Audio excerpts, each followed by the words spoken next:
Okay, Algebra 2, we have Unit 12, Day 2 notes. This is rotations and angle terminology.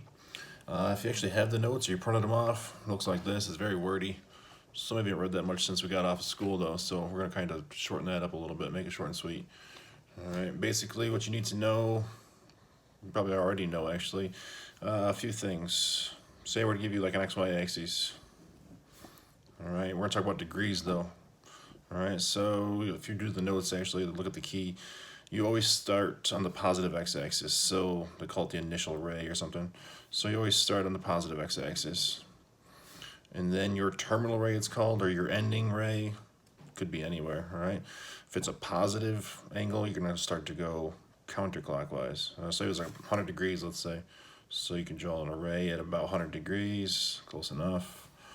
Call it theta, call it whatever you want to call it. Let's say this is 100 degrees. Alright, it's a rotation diagram, it's called. If it was a negative, again, draw an XY axis.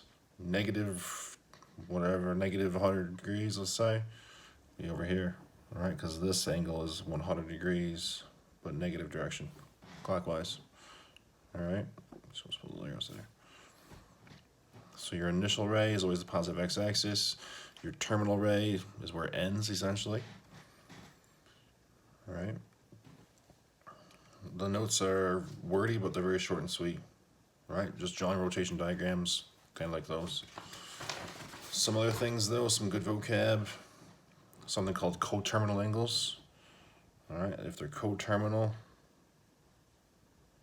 they end in the same spot. All right, so quick example. All right, we already have 100 degrees here. Well, that's the same thing as going the other direction. How many degrees? So positive 100 is the same as what in the negative direction? Well, it's got to be negative 260. All right, because there's 360 degrees on a circle.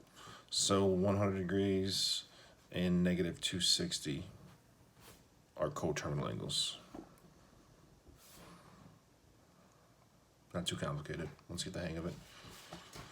The last thing is the most important thing for day 2 anyway. They're called reference angles. Reference angles are the angles formed with the x-axis. So I'll use the same thing we've been doing here, right? If I draw a 100 degree angle again, here's my 100 degree angle, right? Right here, 100 degrees. The reference angle though, what angle does this form with the x-axis, the closest x-axis? So again, here's my x-axis. We know this is 100 over here, but that's not the closest x-axis. So the closest one is here, this angle.